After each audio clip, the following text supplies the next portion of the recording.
Namaste and a very good evening to everyone. I'm Madhura Popat and I'd like to welcome you all to today's ICANN Conversation. ICANN Conversation में आप सबका हार्दिक स्वागत है।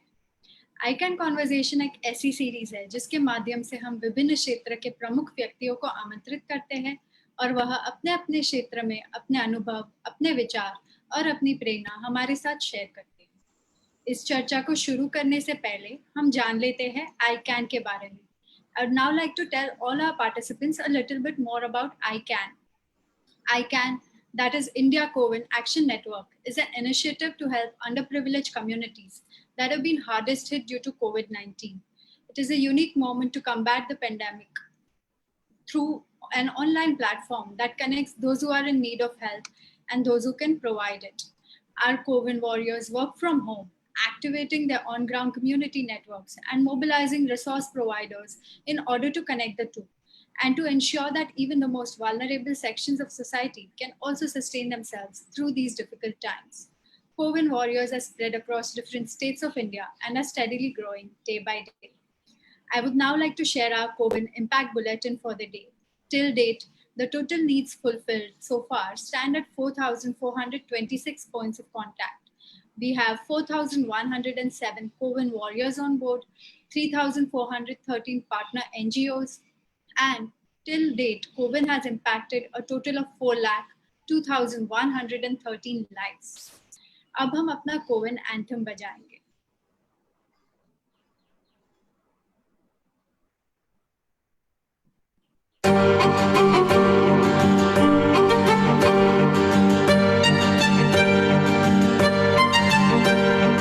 मुश्किल है अनपढ़ी ये कैसी कठिन घड़ी, सहमी सहमी जिंदगी, बिखरी हुई बंदगी, मानवता है पुकार रही, दिखाए हम दरिया दिली। I can, you can, we can, India can, I can, you can, we can, India can। हम सब मिल जाएं तो, मिलकर हाथ बटाएं तो, टल जाएगी ये घड़ी, झूमेगी फिर से खुशी। आशा टूटे नहीं, हौसला रूठे नहीं, साथ ये छूटे नहीं, मंजिल दूर नहीं, मानवता है पुकार रही, दिखाए हम दरिया दिली। I can, you can, we can, India can, I can, you can, we can, India can।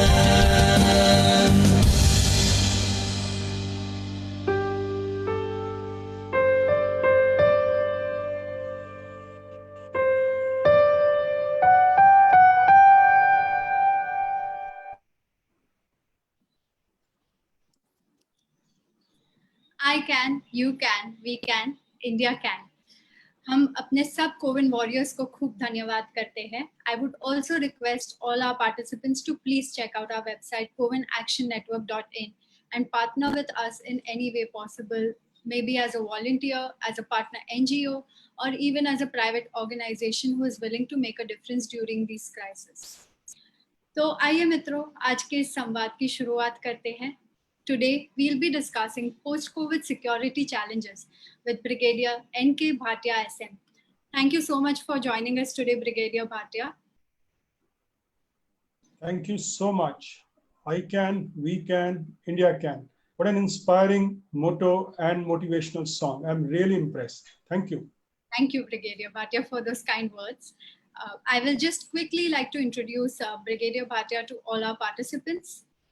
Brigadier N.K. Bhatia SM is an alumnus of Birla Public School, Pilani, Hindu College, Delhi University, and Jamia Millia Islamia, New Delhi. He has a distinguished academic career, having secured first position in university in MA in Human Rights. He is also enrolled for PhD in Strategic Studies from Pune University. Brigadier N.K. Bhatia joined the army in June 1981 and was commissioned in mechanized infantry. He later transferred to military intelligence. He has had a checkered career and has served long tenures in J&K at peak of insurgency. He is also a recipient of 3 distinguished awards for his contributions to operational service, including the award of Sena Medal and 2 COAS commendations. Later, he has served at Indian Army headquarters, handling highly coveted and sensitive assignments. He has attended numerous courses, including International Intelligence Directors course in UK conducted by King's College London. In his last assignment, he was the chief instructor at Military Intelligence Training, Pune, responsible for training officers and men from Indian and foreign armies. Post-retirement, he has been commenting on strategic affairs in India's western neighborhood, more specifically in Pakistan, Iran, Afghanistan, and J&K. His various contributions can be seen at clause.in, Indian Defense Review, USI of India, as well as financialexpress.com. Thank you once again, sir, for joining us today. Thank you. Thank you for having me on board. And I'll be so glad to interact with you and share a couple of my thoughts. Thank you, sir. It's our pleasure. So, sir, before we dive in straight into the topic, I would like to discuss, before we start talking about post-COVID security challenges, I would like to talk about how the Indian Army has continuously always been at the front line anytime the country has faced a collective crisis. So, during the COVID crisis, what have been the efforts of the Indian Armed Forces? And if you could shed some light on that. Nice question. And starting straight off, Indian Army has always been at the forefront. Not only Indian Army, all Indian defense forces have been at the forefront of all efforts that the government puts in to face any calamity, either on the international borders, within the borders, or anywhere else. It acts upon any call for duty. When the COVID started spreading, basically from China, the first activity that came to mind of the government, where it engaged the armed forces, was evacuation of people from Wuhan. And that's where it deployed the Indian Air Force to evacuate Indian citizens from Wuhan. Once they had been brought in to the country, then there was a challenge. That time the committed facilities for keeping the COVID patients had not been set up in the country. And that's when we had the first COVID center set up at Manesar, where all these facilities were manned by our medical personnel, and all the evacuees were transferred to that particular place. In the meantime, when the Indian Army and the defense forces saw the magnitude of the problem, they geared themselves up and prepared approximately 2,000 beds to receive such COVID patients. Some of the centers that were identified were at Jaisalmer, Jodhpur, Delhi, Visakhapatnam, Mumbai, Cochin, Chennai, etc. There were approximately, I believe, 51 hospitals that were identified. Then, as we progressed along, the evacuation of people remained a challenge. In the second part of Vande Bharat, there was a requirement to deploy the naval ships, which were used to evacuate Indian nationals from Maldives and Madagascar. So that was the basic effort that was put in by the Indian Armed Forces. In the meantime, a couple of Indian defense establishments also geared themselves up to start preparing the PPE kits, especially our ordnance factories and others. Then in the later part, when there was a requirement of deputing medical personnel, they were deputed at Narela COVID handling facility in Delhi, and Indian Armed Forces remain committed for any challenge that they may be called upon post-COVID challenges. So I think it cannot be stressed enough how cohesive and admirable the effort of the Indian Army has been in working towards India tackling this COVID crisis. But while we talk about that, could you also tell us about how COVID-19 has actually affected our army and other defense personnel, and what kind of impact has it had on their families? See, Indian armed forces comprise of basically very, very fit individuals who are fit for active duty in all kind of terrain, weather, and they are supposed to keep fit at all times. So with all these population of armed forces spread all across the country and staying in various cantonments, the first challenge was how to keep them all safe. So when the first lockdown was announced by the Honorable Prime Minister, there was also an order for all the defense personnel to isolate themselves and not get exposed to any infection that would cause the spread of COVID pandemic among the armed forces personnel. Now, this could basically be done only for the personnel that are confined to the cantonments or in the peace areas. Insofar as the field areas or the situation at the border was concerned or has been concerned, there has been no change in their deployment. Now, if you have noticed, the operations in Jammu and Kashmir continue as they were continuing before. We have operations that are ongoing. The Indian Army continues to tackle all the terrorists that keep coming in.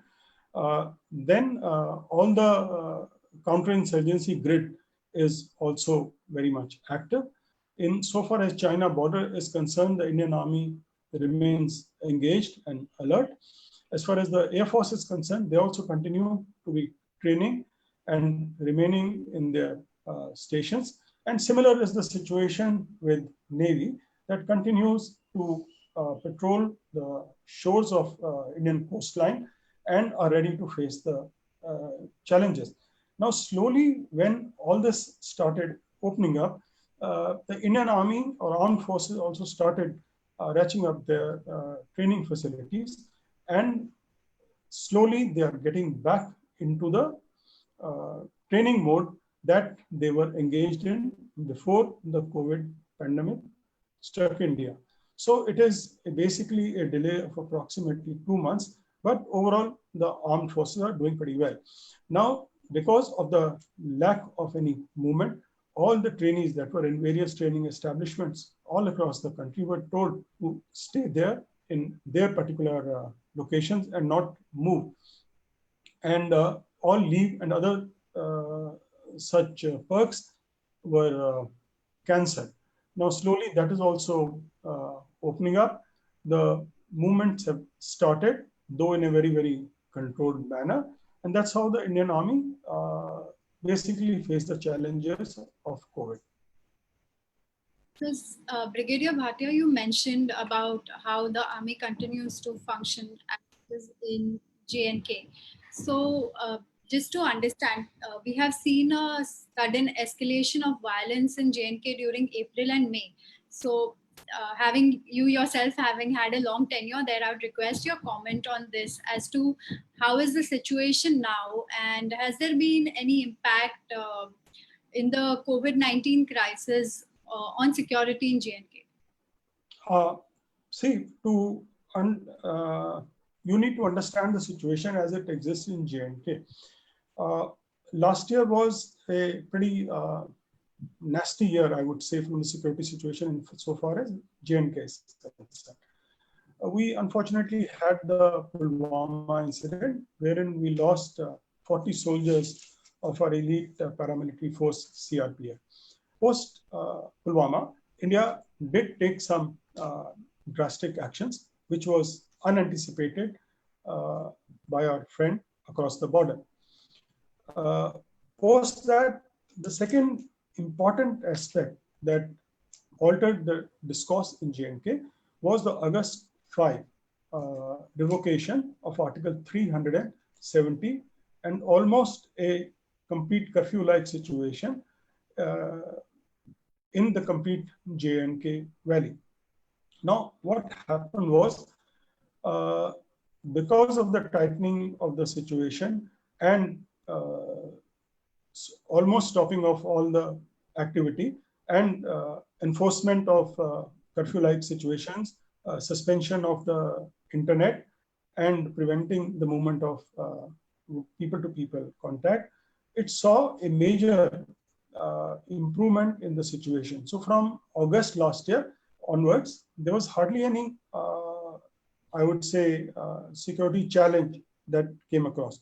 Although from across the border, the firing and other such activities continue.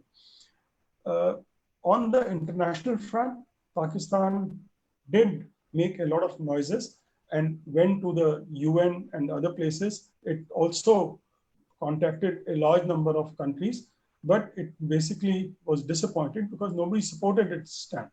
Among the Islamic countries also, everybody was of the view that whatever India has done is very right and it is India's internal matter, except 2 odd countries that supported Pakistan. Even in the UN, Pakistan Prime Minister's speech and threat did not invite any major attention. Now, in the beginning of the current year, as is the normal situation, and also another good thing was that during the winter months, the passes and also they close.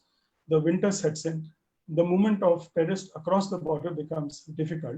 So these are basically the lean periods. Now, beginning of this year, especially after March, that is when the infiltration and other such activities starts from the across the border, we unfortunately had 2 odd incidents. In one of the incidents, when an infiltration was taking place by a group of terrorists, we did launch special forces officers and men, and there was an encounter. That led to a good number of casualties amongst our security personnel, but it also led to elimination of all those 5 terrorists. In another incident, one senior officer along with 4 other service personnel were martyred in an encounter in the beginning of May. So all this suddenly gave us a kind of an impression that the situation had escalated, but that is not really the scenario. The operations in J&K continue. The Indian Army, assisted by the paramilitary forces and the local police, continue their operations in Jammu and Kashmir. In fact, as you know, 2 or 3 major incidents took place, which led to the elimination of one of the leaders of Hizbul Mujahideen. If you would recollect, his name is Riaz Naiku. And another one, he was the leader of Hizbul Mujahideen, having taken over after Burhan Wani. Similarly, on 19th May, another divisional commander of Hizbul Mujahideen, Junaid Ahmed Sehrai, he was also eliminated. So if you see the overall situation, it is well under control. The armed forces have an upper hand. And if you want to compare the comparative data, in the year 2018, we had 205 incidents leading to 86 civilian casualties, 95 security personnel lost their life, and 271 terrorists had lost their life. This in 2019 came down drastically with only 42 civilians losing their life, with 78 security personnel and 163 terrorists losing their lives. Whereas in the current year, which is already half year gone, we have had 55 incidents of violence, with only 10 civilians losing their life, and 29 security forces personnel have been martyred, out of which 9 were in the 2 incidents which I just mentioned. Whereas the number of terrorists eliminated is pretty large, which is approximately 90 plus so far. So the operations continue, and the security forces are well in control of the situation there. Thank you so much, Brigadier Bhatia, for taking us through the timeline of events in a very elaborate yet simplistic manner. I think it also ensures that a lot of us who are victims to a lot of misinformation and media hype going around a single incident would get a better perspective on the way things are actually functioning in J&K and how we are actually under control, and there is no reason to fear and cause mayhem about it. So since you spoke about what has already happened and what is going on currently in J&K, I would also like you to share your opinion on how the situation is going to evolve in J&K in the near future. And if you do predict certain scenarios of conflict, what would your suggestions be on how to handle the same? See, coming to the situation, you have to see it from 2 perspectives. Number 1 is the security perspective, and second is from people to people contact and the situation as it would evolve internally. Now, let me take up the situation as it would evolve internally. The government has slowly eased up all the restrictions that it had imposed on the people. The internet, by and large, has been eased. The movement of people has started. A very, very healthy situation has developed, wherein most of the political leaders, except 1 or 2, have also been released. At the end of the day, it is the people who have to decide their own destiny. The political process would possibly lead to easing of the situation and getting it back as it existed in normal times. And that's where the role of the grassroots workers, the local leaders, and the leaders who have some say in the affairs of J&K would matter. So we are hopeful, or I'm sure the government would be hopeful, that once the things ease out, you will see near normalcy in the days to come. And that can only happen once some sort of elections take place in the days to come. It would basically start with the grassroots levels and then move upwards, getting to a assembly for the UT. Now, you would have also heard there are other measures that the government has taken, basically carrying out amendments in the so far as the resident permit and the residents of the J&K and all are such situations, things are concerned. Now, this was a long-standing demand of the people who had been denied this kind of a political roles in the affairs of the state, and that would again help the situation normalize. And as government has said time and again, it's only a matter of time when the status of the Jammu and Kashmir as a full-fledged state is restored. I'm sure in the days to come that would happen. Now, insofar as the situation along the line of control is concerned, or the international border in Jammu region of J&K is concerned, this has been an ongoing problem that we continue to face and we will continue to face. There is unlikely to be any letup in so far as infiltration attempts by Pakistan of terrorists into India are concerned, because there is a complete complacency between the Pakistan army and its government. The reason of existence of Pakistan army, as they say, reason d'etat is J&K. So they are unlikely to give up this kind of a hostile situation and continue with their infiltration attempts into J&K. Now it's another point that they are pushing in such helpless and hapless people who have no control over their destinies, and anybody who infiltrates into this country, at the end of the day, there is only one destiny for him, and that is he will get eliminated, if not today, then at least tomorrow. So that is what is going to be the situation in J&K, and I don't foresee any reduction in trans-border, I would say, infiltration. But insofar as the firing and other things are concerned, well, they will be matched, they are being matched, and it is for the other side to decide whether they want to continue with that kind of a situation where they are threatening a good number of their local people and putting them into the mouth of fire.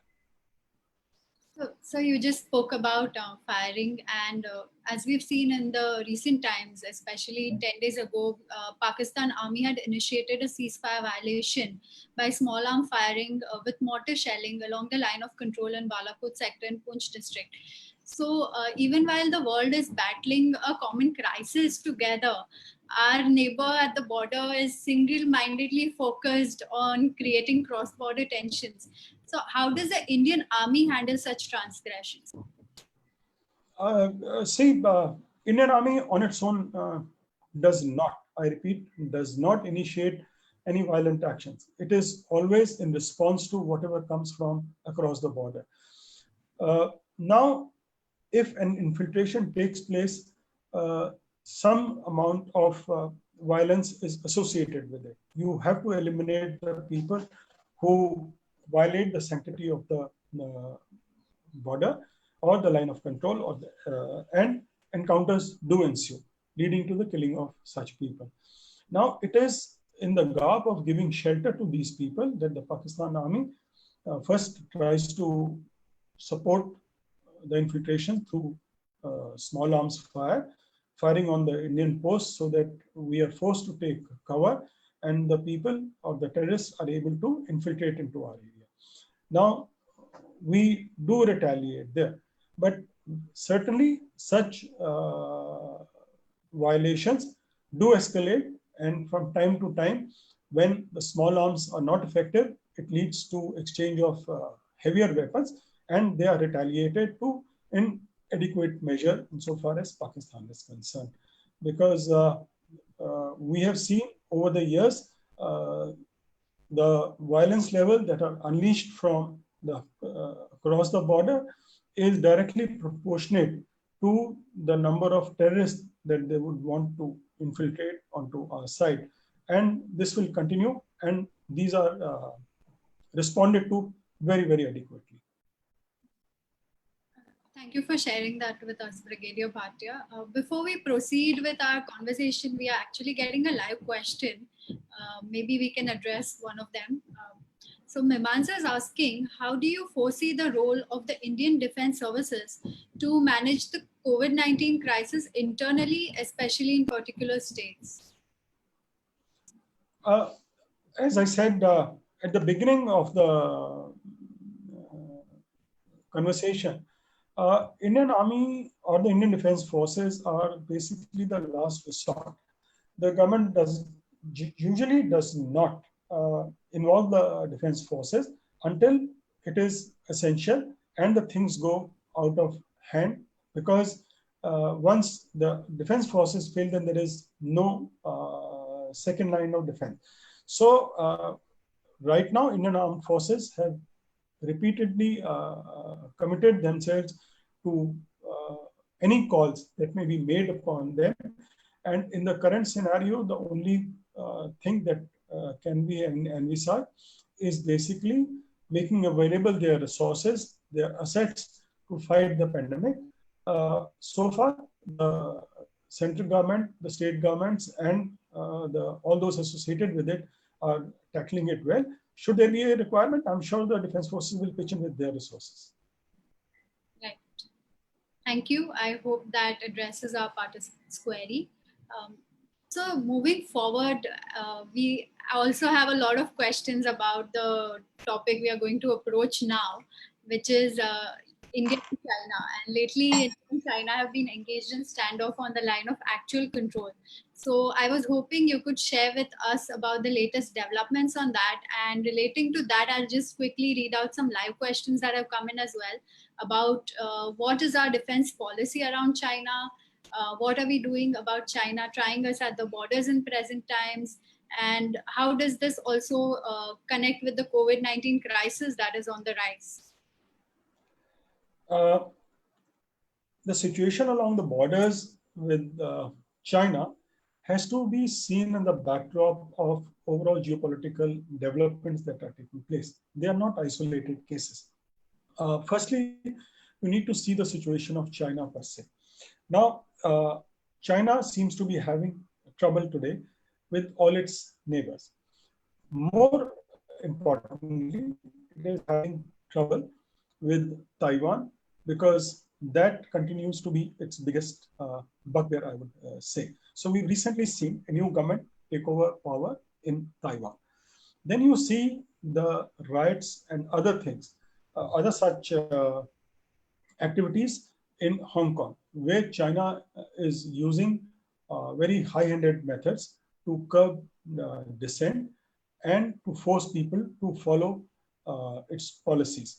Now, as per the agreement, when China was handed over to,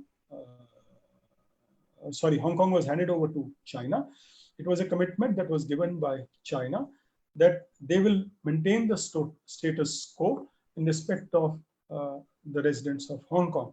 They violated that. So they seem to be in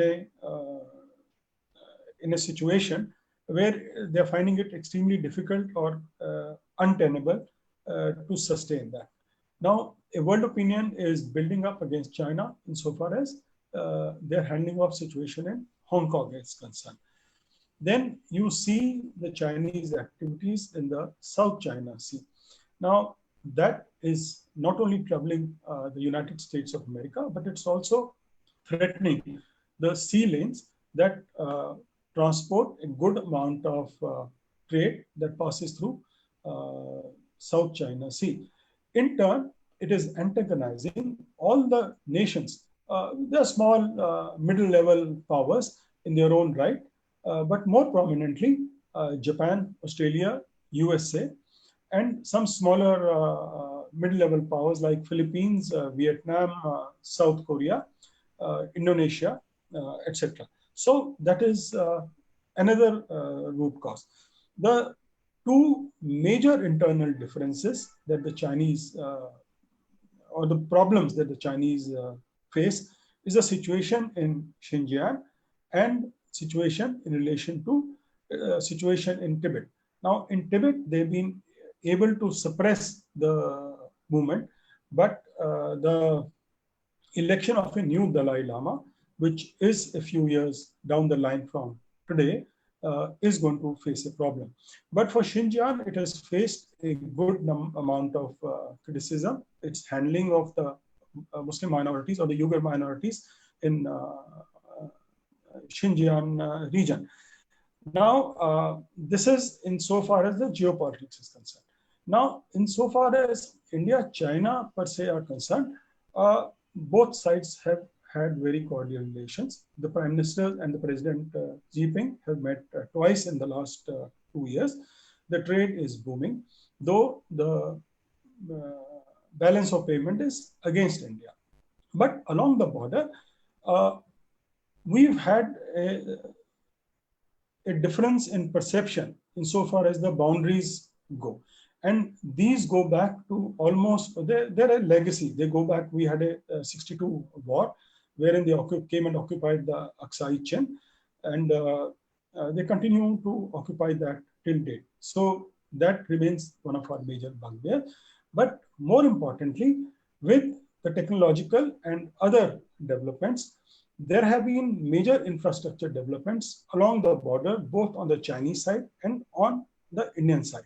The areas that were uncontested before today have suddenly emerged as new trouble spots, or they have emerged as the new points of disagreement between the two sides. And that is leading to a lot of conflict on the ground.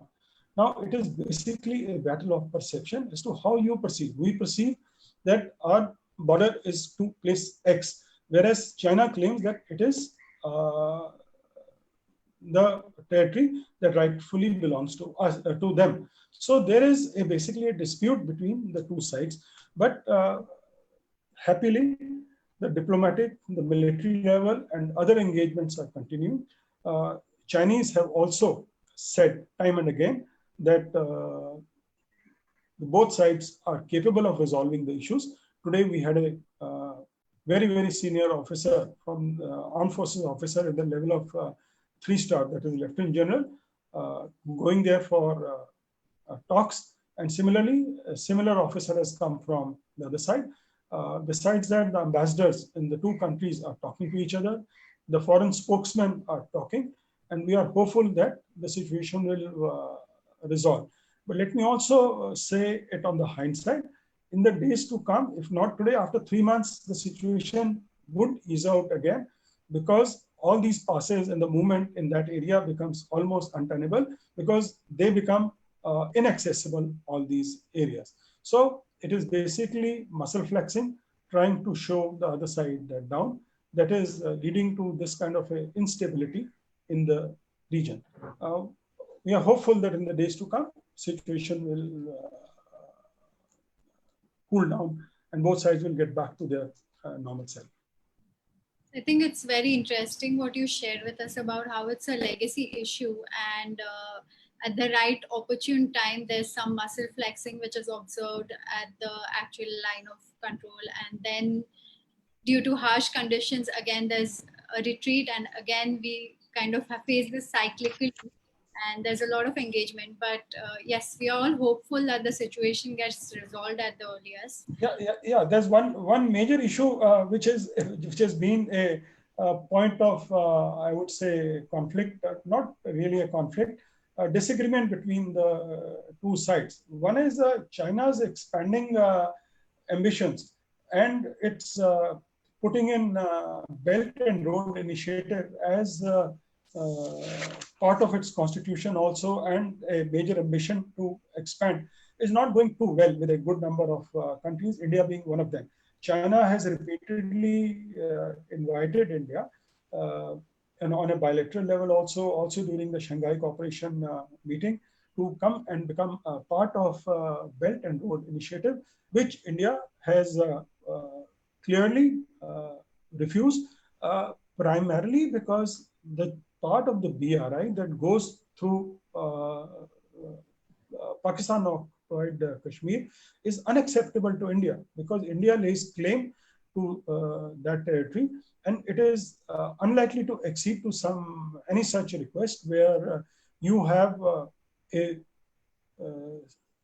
one country occupying it and then giving that away to a third country, and third country constructing or building infrastructure in that particular area, and then inviting you back to come and participate in it. So it is quite a ridiculous kind of a situation. So that is one major point where India has resisted the Chinese attempt, and it will continue to do so. Right. Thank you for sharing that with us, Brigadier Bhatia.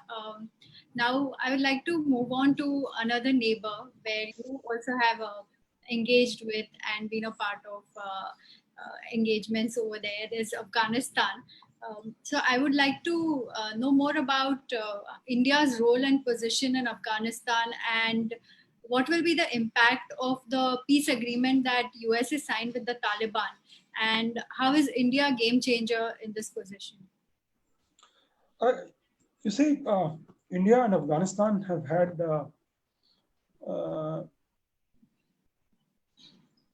cultural, traditional, and age-old ties. If you go back to history, the good number of infiltrations, you can't call it infiltration, the invaders came through that particular area. At one time, our boundaries merged, and it was all part of Great Bharat or such kind of a situation. Now, in the last couple of years, firstly, let me also tell you that Afghanistan on its own also has been extremely unstable country. because of the, again, as I said, legacy issue because of dominance of a good number of tribes who claim their right to govern Afghanistan. So there have been fights among themselves and the tribal leaders to gain control over the governance issues. But the present situation is of the making of a group which is actively being supported, aided, abetted, and mentored through our adversaries to challenge a legitimate government in Afghanistan. They refuse to cooperate. They refuse to come to the negotiations. They refuse to recognize the Afghan government, which post their defeat has been formed based on a new constitution, which the people of Afghanistan themselves formulated and gave to themselves. Now, they are driven by a very hardline religious ideology. Other issue in Afghanistan is that you need to see the ethnic composition of Afghanistan. The Pashtuns, though they are in majority, but yet comprise less than 50% of population of Afghanistan. So you have 23% who are Tajiks, and you have 9% who are Uzbeks, and another 9% who are Hazaras. And you have another minority known as the Imaks. So it is a fight for control of a country, which only very few qualify to do. And they don't want to come through the ballot box, but rather they would want to fight their way through to power. Now, another unfortunate thing that has happened is that when the Americans came in, they supported the government, but even they have suffered over a period of approximately 20 years in their engagement, a good amount of casualties. They have spent billions and billions, some said nearly trillions of dollars in Afghanistan, and yet Afghanistan is nowhere to peace, or the future is as bleak as it was 20 years. So what have they done now? They've gone ahead and engaged with the very outfit that is that should have been a no-go from right from the beginning. They've gone and negotiated an agreement of all the people with Taliban. Now, another important aspect here is they did not involve the local Afghan government into the negotiations. Now, if you read the various four broad parameters of the US Taliban agreement, the US is asking Taliban to guarantee no attack on itself. And it is asking Taliban not to help the Al-Qaeda, which is enemy number one insofar as US is concerned. However, that is nowhere near to what they had anticipated. In fact, a report that has just been released by the United Nations Security Council says that the very organization that they were supposed to shun, that is the Taliban was supposed to shun, were guiding the Taliban while they were negotiating with the Americans. And after the agreement has been signed, there has been no let-up insofar as the violence in Afghanistan is concerned. Unfortunately, Afghanistan politically has also been unstable in the sense that the two main leaders who had fought the election there were not seeing eye to eye with one another. However, lately they have reconciled with President Ghani assuming full presidency and Mr. Abdullah now coming to head the new peace committee, you can say. to negotiate with the Taliban. But what shape it will take in the days to come is very hard to fathom. Now, as far as India is concerned, India has been extending basically assistance, which is total approximately 3 billion. It is helping them develop people-oriented projects and giving them assistance such as on food, helping them educate their people by giving them scholarships, giving them medical aid by setting up hospitals in Afghanistan. So that is the, I would say, Indian involvement, and it is very well accepted in Afghanistan. If you see that the maximum number of flights that go out of Afghanistan are to New Delhi on a daily basis. So the amount of confidence that people have, Afghans have in India and Indian people is actually immense. So India is unlikely to give up insofar as its position in Afghanistan is concerned.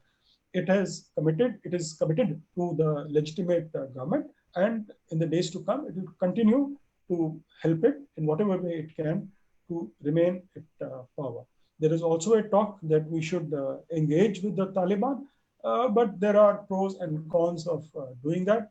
And Taliban itself is so fragmented today that it is extremely difficult to find one leader with whom one can negotiate.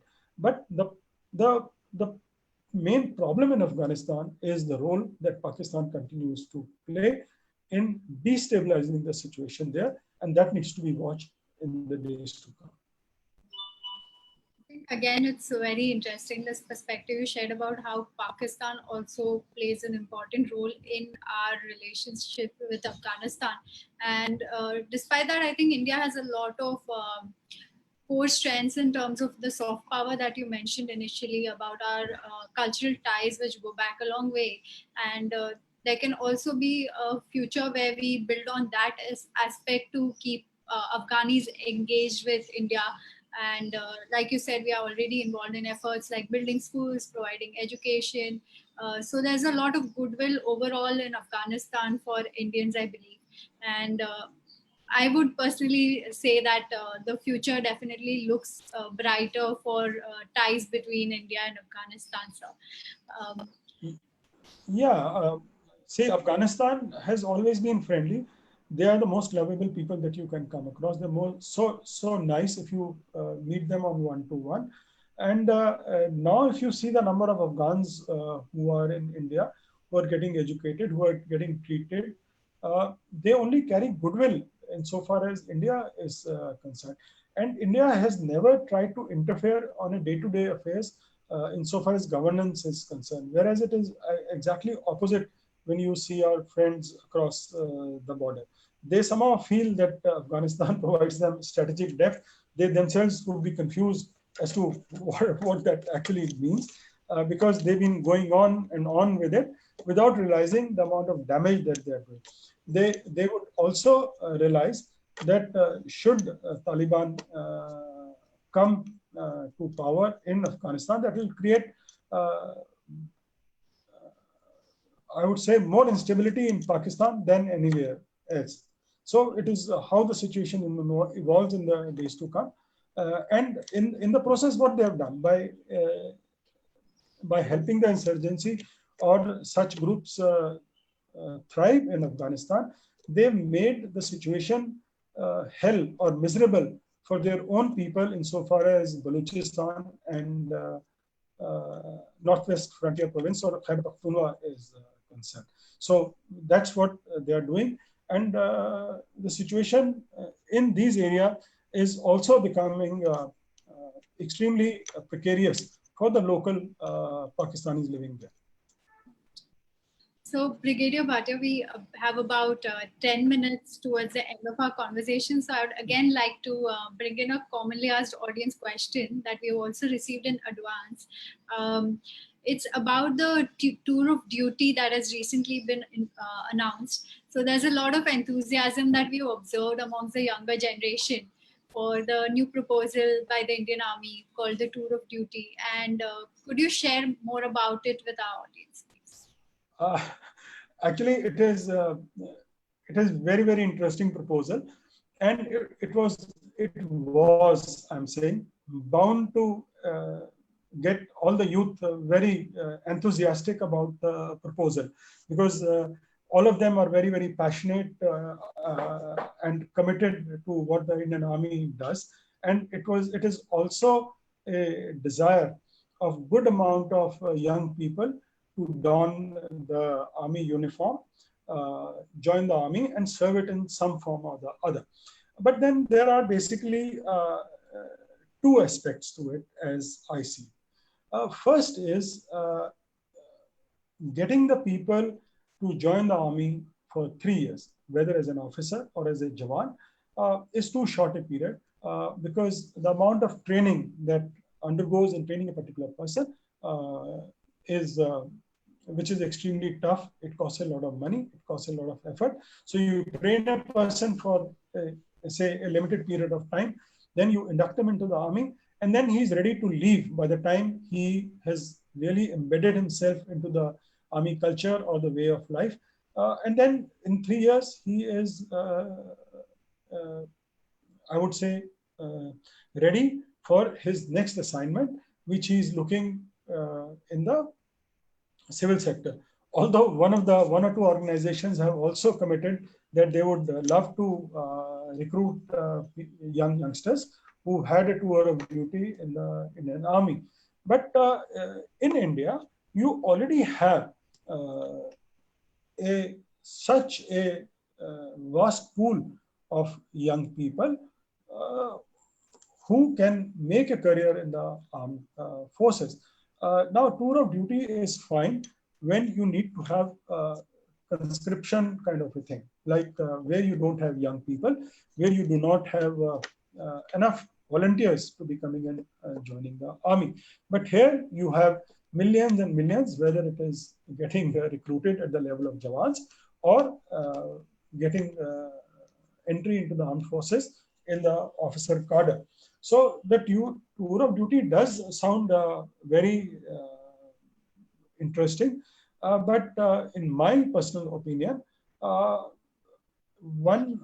government would need to deliberate more about the issues that would be involved in recruiting a young man and asking him to don the uniform and then letting him go within 3 years. Unless the government comes up with an overall proposal, which has been in the work for close to a couple of decades, that you find lateral movement of all the people who get recruited into short service to find a job in the CPOs or in the civil organization. Somehow we've not been able to come up with a comprehensive policy on this particular score. Various pay commissions have also mentioned this. The government itself has committed, but somehow there seems to be no clarity on that. And I would say way forward. The government has its own challenges. It is facing an increasing pension bill from the number of armed forces personnel who retire, but yet surprisingly they are all able-bodied and fit to serve in good number of other organizations. If you want to keep the army in a fine form, you need a younger lot. Then you need to evolve policies that takes care that an individual is recruited and a